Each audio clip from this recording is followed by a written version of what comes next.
भर उन्हामध्ये पुणे विद्यापीठाच्या मुख्य बिल्डिंग समोर हे विद्यार्थी जे आहेत ते आंदोलन करायला बसलेले आहेत आणि गॅसची टंचाई जी आहे ती विद्यापीठातील अनेक भोजनालयांवरती, खानावळींवरती किंवा कॅन्टीनवरती झालेली आहे. त्यामुळे हे विद्यार्थी संतप्त झालेले आहेत. त्यांच्या जेवणामधली रोजची एक सुकी भाजी जी आहे ती देखील कालपासून मिळायची बंद झालेली होती.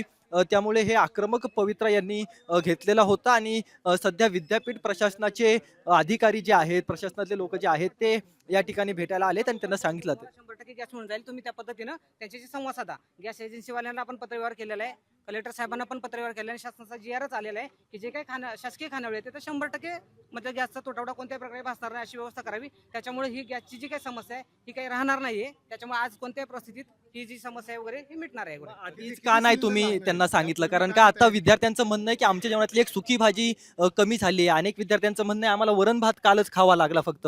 हे आधीच का नाही तुम्ही पत्रव्यवहार केले? काय झालं की 2 दिवसापूर्वीची जी परिस्थिती की बाबा हे जागतिक युद्ध वगैरे या सगळ्या गोष्टीमुळे जी काही परिस्थिती निर्माण झाली होती, किती दिवस चालेल किंवा काही कुणाला तुम्हाला आम्हाला कोणालाही कल्पना होती, संभ्रमची अवस्था वगैरे होती. त्याच्यामुळे पूर्णपणे मेस कोणत्याही परिस्थितीत बंद होऊ नये. त्या विद्यार्थ्यांच्या परीक्षा आलेल्या आहेत, विद्यार्थ्यांना म्हणजे गोरगरीब विद्यार्थी महाराष्ट्राच्या कानाकोपऱ्यातून आलेत, यांच्या कोणत्याही प्रकारे पूर्ण मेस बंद होऊ नये. त्याच्यामुळे ही पूर्वी म्हणजे पुरवठा सुरळीत होण्यासाठी की त्या गोष्टी आपण तात्पुरत्या स्वरूपात त्यांना केले होते की बाबा अशा काही उद्भवू नये की पूर्णपणे मेस बंद राहावेत म्हणून. आता गॅसचा साठा आहे तुमच्याकडे की आजचं रात्रीचं जेवण पूर्णपणे विद्यार्थ्यांना पोटभर मिळू शकतं? मिळेल आज आज पूर्णपणे पोटभर जेवण त्यांना मिळेल वगैरे, कारण आता सगळ्यांशी बोलणं वगैरे झाले ना. गॅस दुपारपर्यंत त्यांना 3-4 वाजेपर्यंत गॅस पुरवठा होऊन जाईल, काय प्रॉब्लेम नाही. या विद्यार्थ्यांचं काय म्हणणं आहे? कारण का यांनी सांगितलंय एकही विद्यार्थी उपाशी झोपणार नाही. उपाशी झोपणार नाही याचा अर्थ की अर्ध कच्चं खाणं बरोबर आहे आणि त्यात अपुरं खाणं हे होतंय. अर्थात आम्ही कॅन्टीनला कुठल्याही प्रकारचा दोष आत्ता देत नाही, तो पूर्णपणे दोष विद्यापीठ प्रशासनाचा आहे.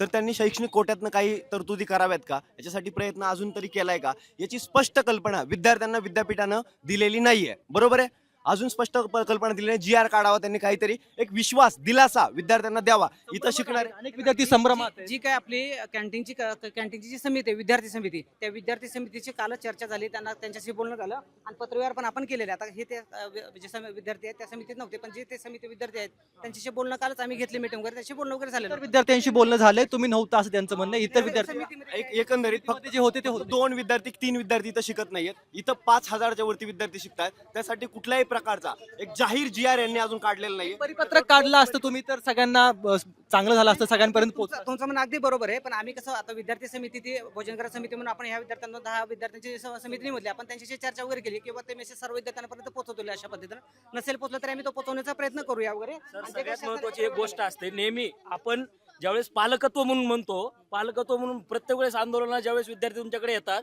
कुलगुरू साहेबापासून तुमच्यापर्यंत सगळेजण एक सुरात बोलतात की आम्ही तुमचं पालकत्व घेतलेलं आहे, आम्हाला तुमची काळजी आहे. 2 दिवस झालं मुलं उपाशी आहेत. मुलींना काल दिवसभर वरण भात दिला जातो, काल रात्री कच्चं अन्न दिलं जातं.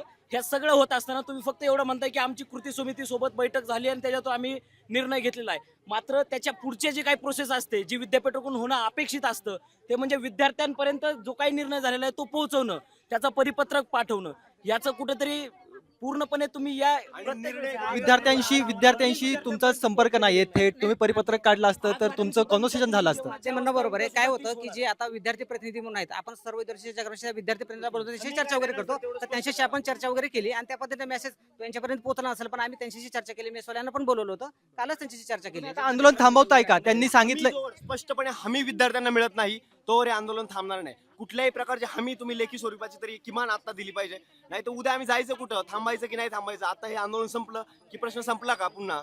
असं व्हायला नकोय. 5 टाक्या तर त्या रोजच्या मिळणार आहेत असं त्यांच्याकडून म्हणणं आहे. त्यांच्याकडून तसं प्रकारचं बोलणं प्रशासनासोबत झालं. मिळणार आहे आता आंदोलनापुरत्या मिळणार आहेत की कंटिन्युअस मिळणार आहेत, त्याचं काही तरतूद केलेली आहे का, त्याची हमी मला वाटतं लेखी स्वरूपात तुम्ही पत्रक जाहीर करून ती द्यावी. विद्यार्थ्यांना एक दिलासा द्यावा. आमचं विद्यापीठाला हेच म्हणणं आहे की विद्यार्थ्यांना दिलासा द्या की हा प्रश्न आम्ही तुमच्यापर्यंत झळ पोहोचू देणार नाही, तुम्हाला उपाशी मारणार नाही. याचा तुम्हाला लेखी हवंय, हे तोंडी नकोय तुम्हाला.